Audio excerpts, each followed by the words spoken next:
C'est toujours un plaisir pour nous d'être là, très chers frères et sœurs, pour vous servir. Notre étude biblique se poursuit. Notre frère Nazaire est déjà là avec nous. C'est avec lui que nous allons aujourd'hui aborder le chapitre 6 de l'épître aux Hébreux. Frère Nazaire, bonjour et bienvenue. Bonjour mon frère Michel et merci. J'espère que vous allez bien vous aussi. Oui, nous allons très bien. Je l'ai dit à l'entame, nous poursuivons notre étude biblique. Nous sommes là. Pour servir nos frères et sœurs qui sont toujours connectés, qui nous suivent pour tirer des riches bénédictions de la part du Seigneur. Par la grâce de Dieu, on compte sur son intervention pour que nous ayons un bel échange au sujet sur ce chapitre 6. Oui, surtout que l'épître aux Hébreux s'avère un livre très intéressant. Alors, aujourd'hui, nous parlons du chapitre 6 qui intervient juste après les reproches évoqués au chapitre 5. Oui, après les reproches, effectivement, au chapitre 5, à partir du verset 11, Paul pouvait dire que nous avons beaucoup à dire là-dessus, mais vous êtes devenus lents à comprendre. Et il leur a fait des reproches pour dire qu'ils en étaient encore à la nourriture des enfants, alors que la nourriture solide, c'est pour les hommes faits. Peut-être que c'est mieux de commencer par rappeler à nos frères et sœurs, nos téléspectateurs, que l'épître aux Hébreux n'a pas été envoyé aux païens.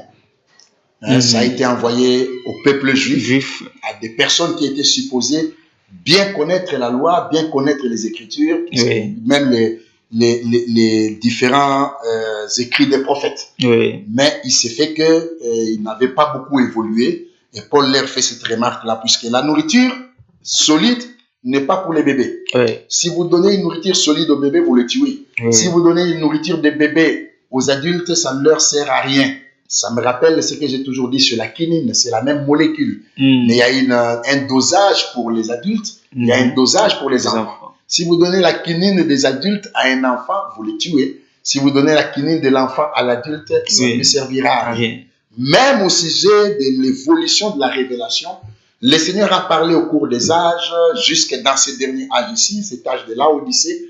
Mais si vous prenez la parole prêchée aujourd'hui, la dimension de la révélation apportée par le Seigneur aujourd'hui et que vous allez la prêcher à Sardes, du temps de Luther, vous les tuez. Et si vous prenez la parole de Luther, vous l'annoncez aujourd'hui, elle ne servira pas à grand chose puisque la révélation de l'heure fait que le peuple est monté un peu plus haut. C'est comme ça que Paul avait le souci de faire monter finalement ces peuples, ces Hébreux, un peu plus haut pour qu'ils aient finalement une nourriture solide. Pour qu'ils se comportent comme des hommes faits. Comme des hommes faits. Et voilà, puisque nous parlons de l'épître aux Hébreux, nous prenons le chapitre 6. C'est pourquoi, laissant les éléments de la parole de Christ, tendons à ce qui est parfait, sans poser de nouveau le fondement de renoncement aux œuvres mortes. Le verset 2, de la foi en Dieu, de la doctrine, des baptêmes, de l'imposition des mains, de la résurrection des morts et du jugement éternel. Un chapitre qui commence par une locution conjonctive marquant une conséquence, la question, nous partons des reproches pour aborder justement des questions liées à la perfection. Oui, nous partons des reproches pour aborder des questions liées à la perfection puisque il fallait nécessairement que le peuple évolue. Et Paul veut les amener à monter en dimension. Donc en révélation et en connaissance de Christ. Et il faut qu'ils deviennent des hommes faits. Il faut nécessairement qu'ils atteignent la perfection. Alors, à ce sujet, comme vous le dites, il y a un lien avec ce qui a précédé. Et je suis très heureux de vous entendre épingler la perfection. Dieu est parfait. Et Christ disait, votre Père est parfait, soyez donc parfaits comme lui. Mais nous avions dit que la difficulté de l'ancienne alliance, c'est que c'était une combinaison des imparfaits. Et la perfection ne pouvait pas avoir lieu. Elle ne pouvait pas en découler. Paul, d'ailleurs, toujours dans les Hébreux, ça me vient en tête. C'est peut-être mieux que je puisse le lire. Chapitre 10. Allez-y. Hébreux, chapitre 10. Alors, verset 1er. En effet, la loi qui possède une ombre des biens à venir et non l'exacte représentation des choses ne peut jamais, par les mêmes sacrifices qu'on offre perpétuellement chaque année, amener les assistants à la perfection. Vous voyez ça?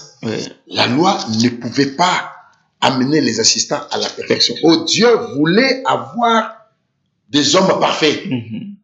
C'est comme ça que, dans le même chapitre, il parle de Christ qui est venu dans le monde, qui est entré dans le monde, qui déclare « Tu n'as voulu ni sacrifice ni offrande ». Alors, un peu plus bas, et au verset 14, « Car par une seule offrande, il a amené à la perfection pour toujours ceux qui sont sanctifiés. » Ça, c'est la nouvelle alliance. L'agneau est parfait. Le souverain sacrificateur qui est Christ, selon l'ordre de Melchisedec, il est parfait. Il n'a pas un sacerdoce cessible, transmissible à quelqu'un d'autre. Et les assistants peuvent maintenant obtenir la perfection. Et le Seigneur, lui, voyant l'œuvre achevée, il nous qualifie déjà de parfaits. Paul disait quelque part que cette sagesse, nous la prêchons parmi les parfaits. C'est justement les parfaits qui se perfectionnent. Comme il dit dans 2 Corinthiens chapitre 13, je pense. 2 Corinthiens chapitre 13, verset 11. Au reste, frères, soyez dans la joie, perfectionnez-vous. La pensée ici, c'est que laissez-vous corriger. Donc, au fur et à mesure que la parole nous corrige, nous nous perfectionnons afin que nous puissions atteindre la stature parfaite de Christ. Parce que Dieu a déterminé une stature que nous devons atteindre. Pour arriver là, c'est la parole de Dieu que nous écoutons, les expériences qui sont attachées à chaque prédication que nous recevons, qui nous amènent réellement à atteindre la perfection. Quand vous dites qu'ils sont des parfaits qui se perfectionnent, c'est comme pour dire qu'ils doivent revenir à un état initial. En fait, il y a un état que Dieu vise, qui est l'objectif. C'est comme quand on élabore un programme à l'université. On dit par exemple, le médecin doit en définitive être capable de ça. Maintenant, on agence les modules. On aligne les cours pour que à la fin, que le médecin puisse avoir la stature préparée par les autorités de l'enseignement. De la même manière, quand vous regardez bien les programmes de cours, vous avez par exemple la première année en biomédical, en première année médecine, des cours qui n'ont rien à voir avec la médecine. La psychologie. On prépare les terrains. On prépare les terrains, la santé publique, la sociologie. Mais pourquoi on vous donne un cours de psychologie? C'est pour que le jour où vous serez obligé, vous serez amené à annoncer une mauvaise nouvelle à un patient, que vous puissiez recourir à vos notions de psychologie pour le préparer. Vous n'allez pas dire à un patient, écoutez, cette maladie, je ne pense pas que vous allez vivre. Non. Alors, donc c'est comme ça que les modules, les matières sont agencées pour qu'au bout du processus, que l'apprenant puisse revêtir la stature. De la même manière, les prédications, le Seigneur les apporte pour qu'à chaque prédication soit attachée une expérience afin qu'à la fin, que l'homme appelé de Dieu, celui qui a expérimenté le Seigneur, puisse revêtir la stature que Dieu a déterminée d'avance, la stature parfaite de Christ. Alors la question, pourquoi alors l'apôtre ici insiste sur le fait que la maturité spirituelle est un choix actif plutôt qu'un fait automatique? Ça veut dire, lorsqu'on prend le verset 3, c'est ce que nous ferons si Dieu le permet, car il est impossible que ceux qui ont été une fois éclairés, qui ont goûté les dons célestes, qui ont eu part au Saint-Esprit, qui ont goûté à la bonne nouvelle, à la bonne parole de Dieu et les puissances du siècle à venir, qui sont tombés, soit encore renouvelés, amenés à la repentance, puisqu'ils crucifient pour leur part le Fils de Dieu et l'exposent à l'ignominie. Alors, c'est très très profond. Puisqu'avant de commencer par le verset 3, Paul détermine des choses sur lesquelles on ne devait même plus revenir. Des fondements donc. Les fondements donc. Puisque ceux qui sont venus à la parole sont supposés mieux comprendre les raisonnements aux œuvres mortes, la foi en Dieu, la doctrine des baptêmes, l'imposition de mains, toutes ces choses-là. Mais il est obligé d'y revenir.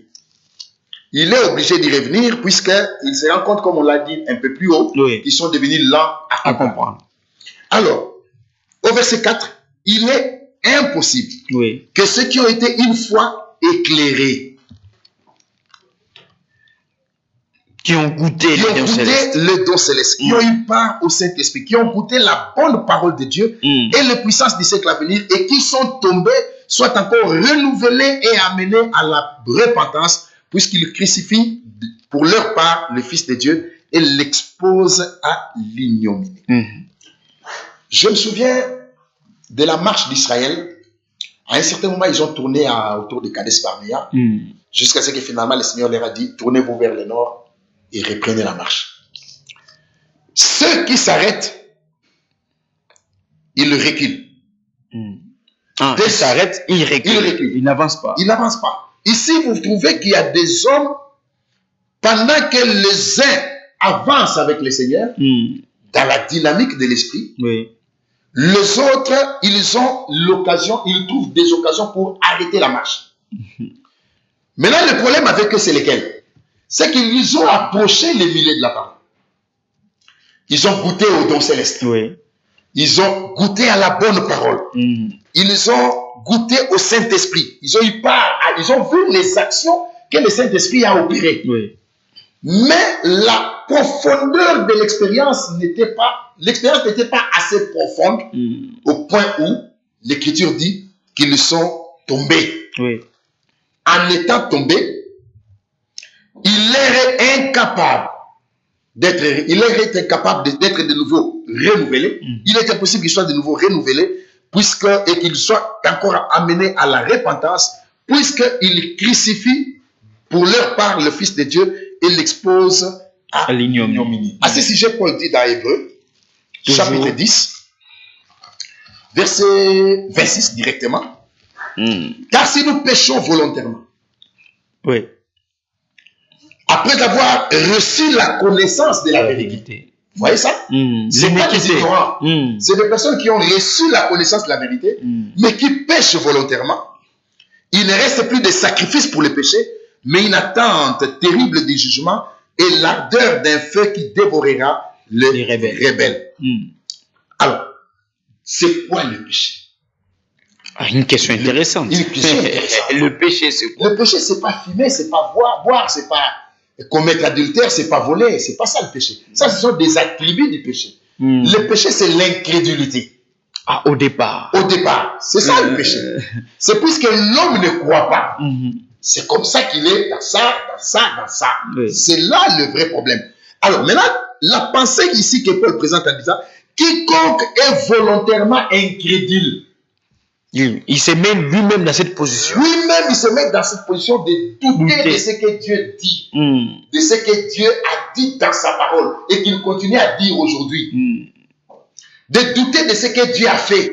De douter de ce que Dieu a promis. De douter même des capacités de Dieu. Quiconque est volontairement incrédule, après avoir reçu la connaissance de la vérité, c'est là que nous rejoignons maintenant ce qui est dit dans Hébreux au chapitre 6, qu'il crucifie Christ de sa part et l'expose à l'ignominie. Ils ont goûté au don céleste, mais ils ne se sont pas mis sur le chemin de la vérité. Ils ont goûté, ils ont réellement goûté, mais suivre le Fils sur le chemin de la vérité, se laisser diriger par lui, c'est à ce niveau-là que la difficulté se manifeste. C'est très compliqué. Alors, au regard justement des éléments présentés ici, c'est comme s'il s'agit d'autres avertissements que l'apôtre présente ici. En fait, des avertissements, oui, mais aussi un constat malheureux. Des avertissements pour que ceux qui sont dans la vérité, qu'ils ne se retrouvent pas dans les mêmes conditions. Souvenez-vous d'Hébreux chapitre 3. Aucun de vous n'est un cœur mauvais et incrédule au point de se détourner du Dieu vivant. Vous voyez ça? Il était question de ceux qui ont goûté. Puisqu'on ne peut pas se détourner si on ne s'était pas au préalable tourné vers le Dieu vivant. Donc de ceux qui ont goûté au don céleste, mais qui ne se sont pas mis sur le chemin de la vérité pour suivre de manière continue. Donc d'abord, un constat malheureux, c'est que ceux-là, ils se retrouvent dans cette condition-là, ils ne pourront plus revenir, puisqu'ils ont volontairement douté de Dieu. Maintenant, il y a un avertissement pour que ceux qui sont dans la parole, qu'ils gardent l'équilibre de la parole, sachant que rejeter Christ, c'est la plus mauvaise erreur, la plus mauvaise faute qu'un homme puisse commettre dans sa vie. Et les conséquences sont irréparables pour lesquelles. Une interpellation donc. Une interpellation. Une interpellation qui vaut son pesant d'or.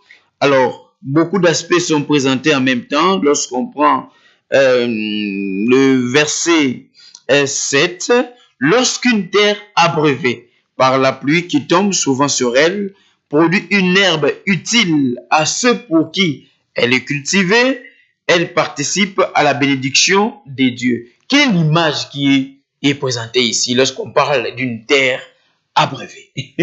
Alors, ces versets m'a toujours touché. Doublement d'ailleurs.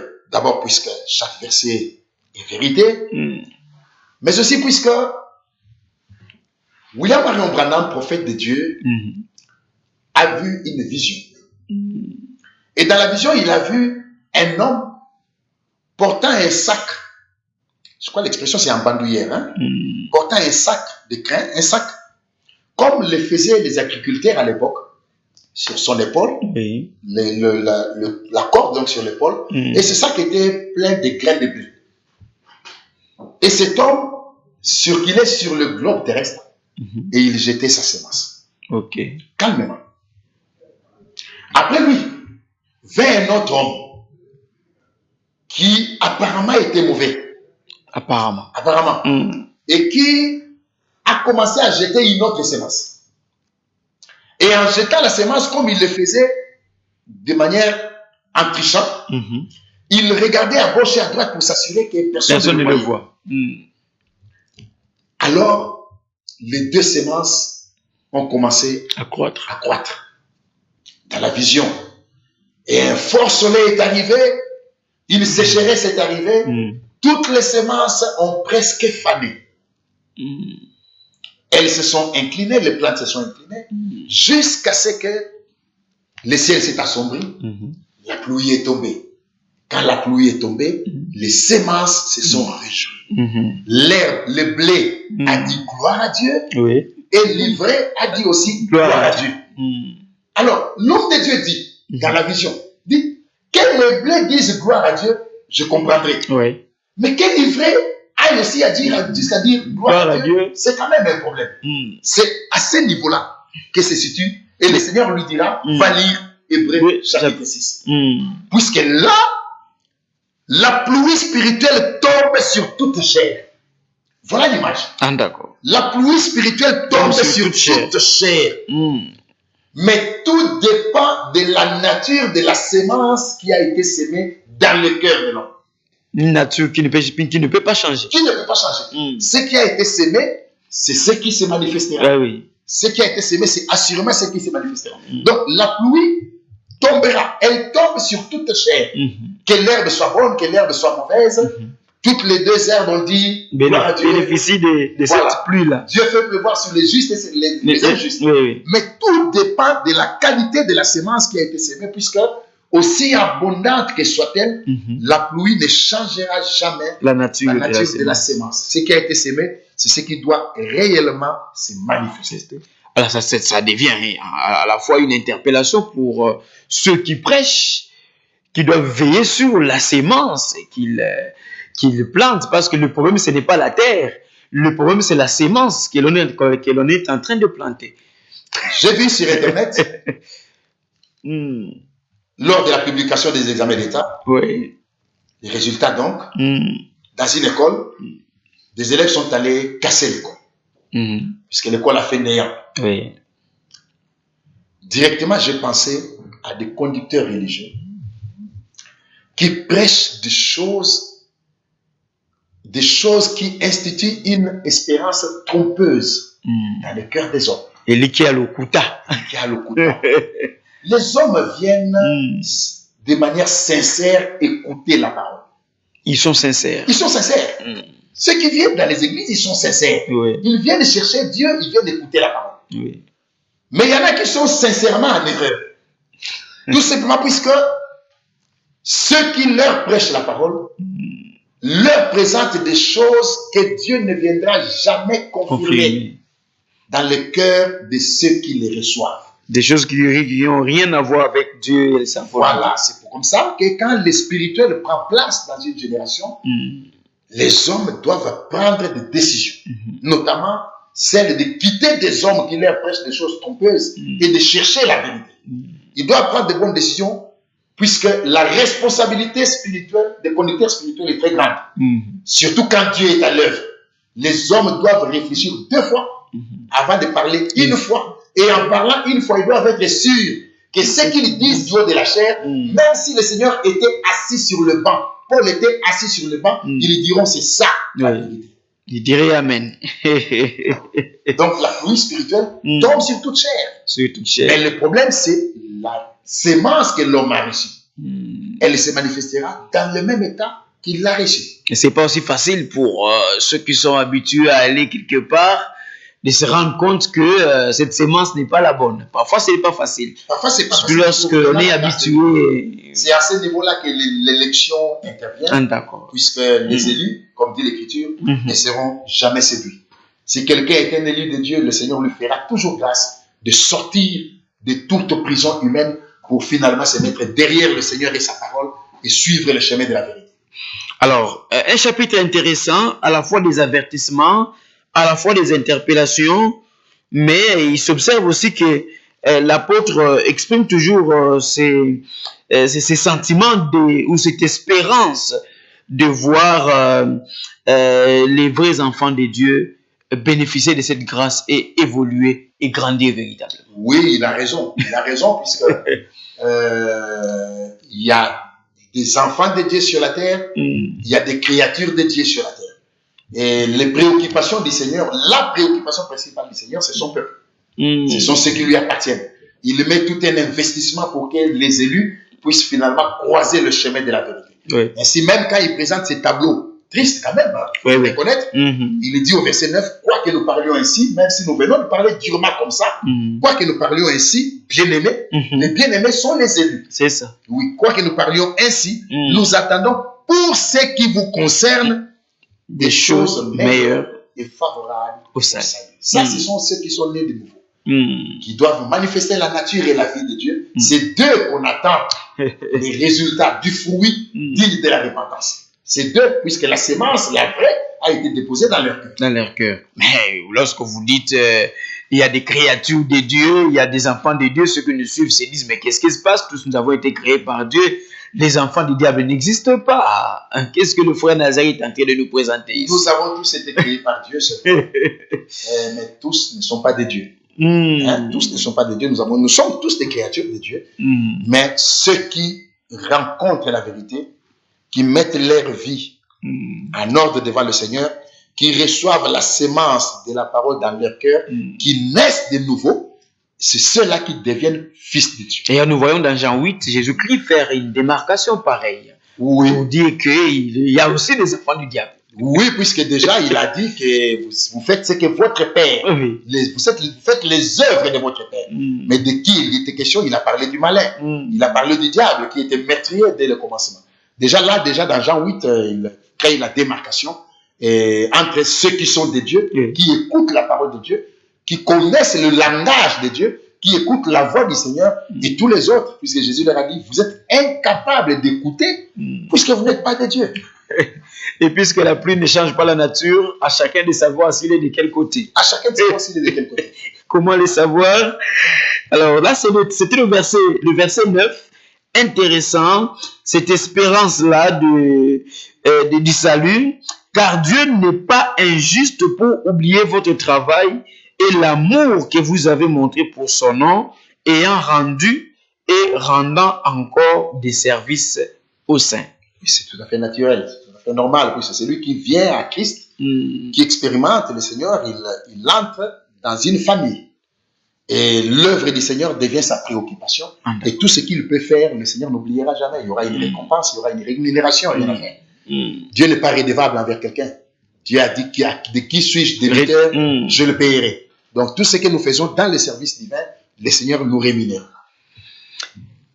Nous désirons que chacun de vous montre le même zèle pour conserver jusqu'à la fin une pleine espérance, en sorte que vous ne vous relâchez point et que vous imitiez ceux qui, par la foi et la persévérance, héritent des promesses. Je reviens sur ça. Là, c'est intéressant. Là, c'est intéressant puisque l'apôtre montre ici que ce n'est pas le début qui compte. Qui compte. Plusieurs ont commencé. Nous étions au chapitre 3. Oui. Il y en a qui sont sortis avec Moïse, que Moïse connaissait de nom. Oui. Il y en a même qu'il y avait à recommander à Moïse. J'ai placé mon esprit en Bethsaël, en Oliab et tout ça. J'ai mis mon intelligence en eux. Ils feront les travaux pour construire les tabernacles. Mais ils ne sont pas entrés.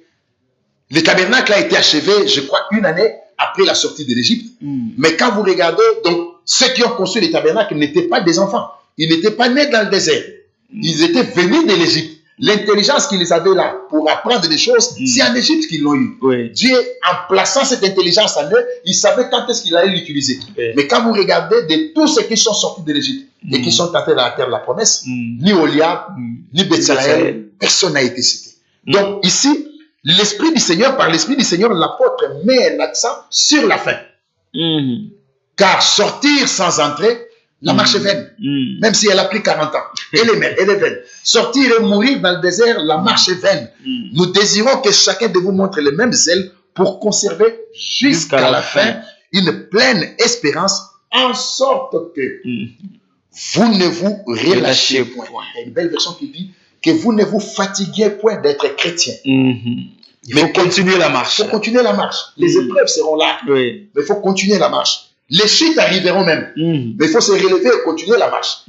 Tant que ton sang s'est relevé. Voilà. Et que vous imitiez ceux qui, par la foi et la persévérance, héritent des promesses. Deux choses ici. D'abord, les promesses. Les promesses. Les promesses d'abord. Parce que les promesses produisent la foi. Oui, parce que sans promesse, il n'y a pas de foi. Vous croyez à quoi? Or, ces promesses ont été données par le Dieu qui ne ment point. Oui. Il est dit que sa renommée s'est accrue par l'accomplissement de ses promesses. Il est dit que le Seigneur est fidèle. C'est-à-dire que quand il promet, il peut aussi réaliser. Dieu ne peut rien promettre s'il n'est pas sûr qu'il va les réaliser. Puisqu'on ne peut pas les qualifier de menteurs. Celui qui ne promet, qui ne réalise pas, c'est un mensonge. Mais Dieu, lui, quand il promet, il réalise. Mais pour hériter les promesses de Dieu maintenant, c'est là qu'intervient la deuxième chose. Il faut la foi et la persévérance. La foi pour être amenée à dire oui aux promesses. Puisque la promesse, j'ai appris de la part d'un juriste, que la promesse devient une dette quand celui à qui on fait la promesse dit oui, je l'accepte. Là, alors, ça devient un engagement contraignant. Il faut que vous acceptiez. Voilà. Et Paul dit à ce qui concerne les promesses de Dieu, en lui est le oui. Et l'amen est prononcé en lui par nous. C'est-à-dire que nous attestons que ce que Dieu dit, nous le croyons comme ça, même si nous ne savons pas comment ça va s'accomplir. Mais nous commençons d'abord par dire oui. Et nous l'acceptons. Et nous l'acceptons.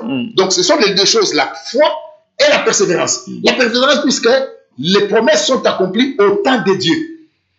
Mais donc, c'est de manière expresse que l'apôtre ajoute le mot persévérance. C'est de manière expresse, puisque vous n'allez pas pousser Dieu à accomplir la promesse en votre temps. D'accord. Il fait chaque chose bonne à son temps. Il fait chaque chose bonne à son temps. Il le promet. Oui. Et puis après, il leur a promis de sortir de l'Égypte. Il l'avait dit à Abraham. Oui. Mais ça a pris 400 ans. C'est pas 430 ans. Mais quand ils sont sortis, l'accomplissement de la promesse a commencé par la naissance de Moïse. Alors qu'il n'était même pas encore sorti. Il fallait attendre qu'il atteigne 80 ans. Déjà à la naissance de Moïse, on était déjà dans le processus de l'accomplissement de la promesse. Il faut apprendre à être patient. Il faut apprendre à être patient et persévérant, attendre à ce que les choses soient faites au temps de Dieu. Abraham lui-même a reçu la promesse sur un enfant. Oui. Et Abraham savait que si Dieu l'a promis, ça va se réaliser. Mais il a été persévérant. Il est question de deux, la foi et la persévérance. Si quelqu'un n'en a pas, il n'héritera jamais des promesses. Il ne verra jamais les résultats des promesses divines. Donc, ce qui est important, ce n'est pas de commencer, ce n'est pas de montrer du zèle au début, et après, on se fatigue, on abandonne. Il y a un début, il y a une suite, il y a une fin. Le début et la suite, c'est bon, mais Dieu veut voir la fin. Beaucoup ont manifesté du zèle au début, et après, avec les épreuves, les réalités de la vie ont fini par abandonner. Alors ici, il y a dans la deuxième partie, et que vous imitiez ceux qui par la foi. Oui. Ça veut dire qu'il y a de ceux qui sont présentés comme modèles. Effectivement, il y a de ceux qui sont présentés comme modèles. Hein? Et l'un d'eux, c'est Abraham, que l'Écriture présente merveilleusement. Oui. Hein? Puisque, vous savez, j'ai toujours dit que Dieu est allé faire une grande campagne d'évangélisation à Ur, en Chaldée, pour aller chercher un homme. Oui. Abraham. Et commencer l'histoire avec lui. Et regardez que quand Dieu lui a dit, Abraham, va-t'en, sors de ton pays, de ta patrie, va-t'en dans un pays que je t'indiquerai. Abraham ne savait pas où il allait, mais il eut confiance à celui qui lui avait dit, va-t'en, sors. Sachant que celui-là, il prendra la marche sous sa responsabilité. Très bien. Lire ça, c'est intéressant, apprendre ça comme histoire. Mais imaginez ce qu'Abraham a vécu. Ça vaut la peine de le prendre réellement comme modèle de persévérance. Ça vaut la peine, puisque déjà là, les promesses lui ont été données de la première rencontre. Je bénirai ceux qui te béniront, je bénirai ceux qui te béniront, et tout ça, et toutes les familles de la terre seront bénies en toi. Et c'est ce qui d'ailleurs intervient ici au verset 13, lorsque Dieu fit la promesse à Abraham, ne pouvant jurer par un plus grand que lui, il jura par lui-même et dit, certainement je te bénirai et je multiplierai ta postérité. Et c'est ainsi qu'Abraham, ayant persévéré, obtint ce qui lui avait été promis. La persévérance. La persévérance. C'est ce qui vient d'être évoqué. Or, les hommes jurent par celui qui est plus grand qu'eux, et le serment est une garantie qui met fin à tous leurs différends. Donc, ici, il est question, comme vous venez de le dire, de comprendre et de reconnaître que lorsque Dieu fait une promesse, il est capable de le réaliser, d'où il faut lui faire confiance. Il faut lui faire confiance puisque Dieu, comme on l'a dit encore il y a quelques minutes, ne peut pas promettre s'il n'est pas sûr d'accomplir. Et lorsqu'il fit la promesse à Abraham, ne pouvant jurer par un plus grand, il n'y a pas un plus grand que Dieu. Alors il jura par lui-même. Comment il a juré? Quand il a dit certainement. C'est cette phrase-là, c'est ces mots-là. C'est ces mots-là. Certainement veut dire Dieu jure. Un serment. C'est un serment. Quand il dit certainement, il jure. Certainement, je te bénirai et je multiplierai ta postérité. C'est comme ça qu'Abraham, ayant cru, je commencerai peut-être même mieux par là, Abraham ayant cru et ayant persévéré, il a obtenu ce qui lui avait été promis. Donc s'il n'avait pas la foi, s'il n'avait pas persévéré, Abraham n'allait pas obtenir les effets de la promesse. Mais il a persévéré et il a obtenu ce qui lui avait été promis. Et les hommes jurent par un plus grand que eux. J'entends toujours des gens, quand son père est mort, dire, je jure sur la tombe de mon père. Mais ici, il n'y a pas un plus grand que Dieu. Il n'y a pas un plus grand que Dieu. Et le serment est une garantie qui met fin aux différends qu'il y a entre les hommes. Quand le serment intervient, c'est une garantie. Même lorsque les gens sont en contradiction, où on veut présenter quelque chose à quelqu'un, on lui dit jure. Jure. Même devant les tribunaux, jure. Dire la vérité. Mais ce qui est encore beaucoup plus profond, c'est lorsque l'on dit au verset 17, c'est pourquoi Dieu, c'est pourquoi, partant d'Abraham, une suite logique. Dieu voulant montrer avec plus d'évidence aux héritiers de la promesse que nous sommes, l'immuabilité de sa résolution. C'est fort, hein? C'est fort. Une résolution immuable. Pour montrer que sa résolution à lui a un caractère immuable. Et que ni les temps, ni les événements, ni les époques, ni même les hommes ne changeront pas une décision que lui a prise. Alors, il intervient par un serment. Afin que par deux choses immuables, dans lesquelles il est impossible que Dieu mente. Quelles sont ces deux choses? C'est le serment et la promesse. Donc quand Dieu promet, il ne peut pas mentir, sa renommée s'est accrue par l'accomplissement de ses promesses. Et quand il jure, ça devient encore beaucoup plus sérieux. Tandis que le serment vient sceller encore. Le serment vient sceller ces promesses, le caractère immuable de ces promesses. Et quand il entre là-dedans et qu'il promet et qu'il jure, alors là, vous pouvez même dormir en paix. Au temps de Dieu, il suscitera les acteurs comme on l'a dit, Moïse. Hein? Et Acte 7, c'est Étienne qui parle, il dit, après il y a eu un pharaon qui n'avait pas connu nos pères, qui a fait souffrir les enfants d'Israël. À cette même époque, naquit Moïse. Donc là, il y a un acteur qui entre déjà sur scène, mais l'aboutissement final de la promesse, l'accomplissement final de la promesse, c'est au temps de Dieu, décidé par Dieu, résolu par Dieu, et quand lui-même trouvera que le temps est là, et on constatera que la promesse est là. Donc, l'homme doit persévérer et s'attendre à ce que le Seigneur puisse accomplir. Donc, il est impossible que Dieu mente par deux choses immuables dans lesquelles il est impossible que Dieu mente. Nous trouvions un puissant encouragement. Nous, dont le seul refuge a été de saisir l'espérance qui nous était proposée. Donc, ces choses ont été données, mentionnées par écrit, pour que nous soyons encouragés. Et que nous puissions comprendre que toute situation dans laquelle on peut se retrouver, il y en a qui nous ont précédés, qui ont connu pire. Et Dieu est intervenu et il a apporté la solution. Et un accent est mis sur l'espérance. On ne peut espérer que si on est sûr que la personne qui a fait la promesse est capable de réaliser. Voilà. Et quand on sait qu'il est capable de réaliser, vous savez que si quelqu'un est sérieux et qu'il accomplit toujours ses promesses, même si vous voulez douter, quelqu'un d'autre qui le connaît, il vous dira non, tel que je connais, à moins qu'il soit bloqué. Mais tel que je le connais, il réalisera. Sois calme. À moins qu'il soit vraiment bloqué. Et ici, ça devient beaucoup plus fort. Voilà, vous voyez que c'est sur un mortel.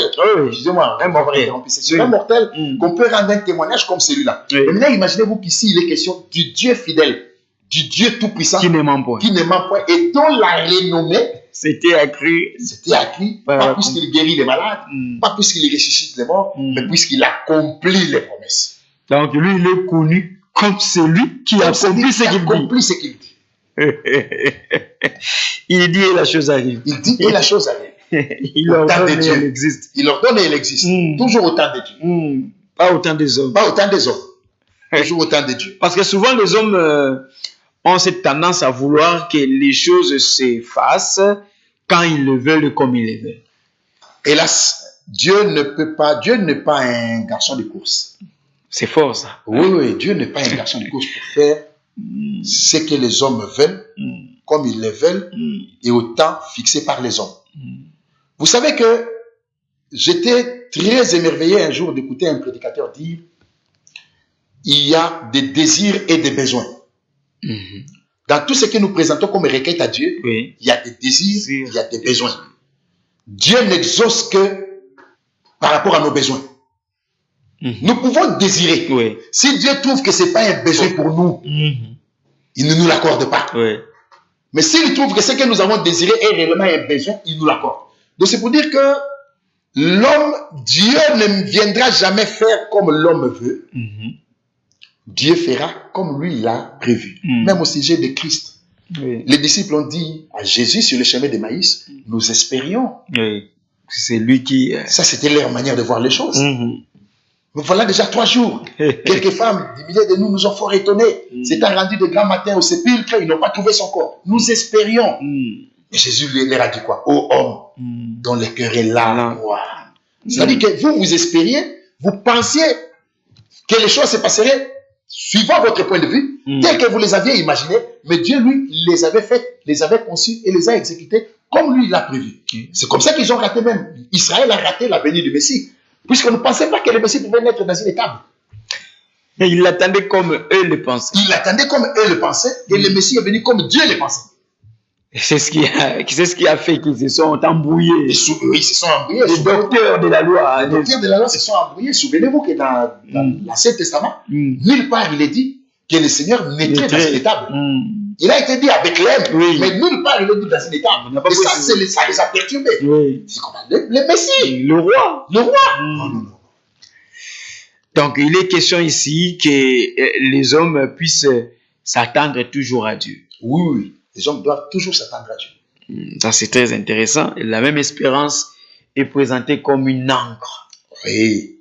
Au verset 19. Au verset 19. Cette espérance, nous la possédons comme une encre de l'âme sûre et solide. Elle pénètre au-delà du voile. Là où Jésus est entré pour nous comme précurseur, ayant été fait souverain sacrificateur pour toujours selon l'ordre de Melchisedec. Mon frère Michel, moi qui travaille dans le secteur du transport multimodal, quand je vois ça, je vois l'importance de l'encre.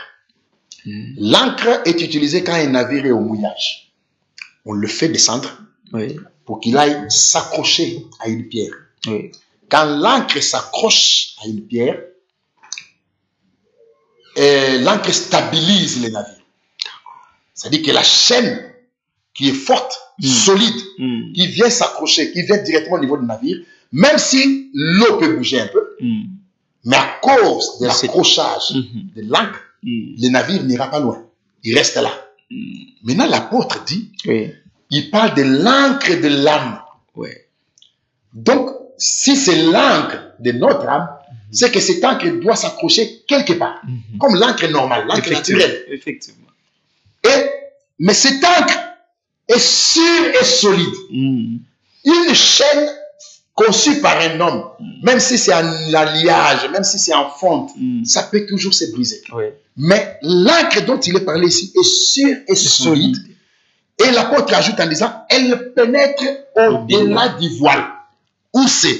Là où Jésus est entré pour nous comme précurseur, ayant été fait souverain sacrificateur pour toujours, selon l'ordre de Melchisedec. Alors, il y a le Seigneur que Michel appelle les brécheurs, celui qui ouvre les brèches, qui ouvre le chemin. Il a ouvert le chemin et il est entré comme précurseur. Nous sommes appelés à suivre. Parce que lui, il a déjà ouvert le chemin. Mais maintenant, il est entré au ciel. Et il dit que l'encre de notre âme est accrochée là. Cela veut dire que comme pour tout navire, les vents peuvent bouger. Les navires peuvent tanguer un tout petit peu, mais aller jusqu'à chavirer. Ça, c'est pas possible. C'est pas possible puisque l'encre est là. Mais cette encre-là peut se casser. Mais l'encre de notre âme est sûre et solide.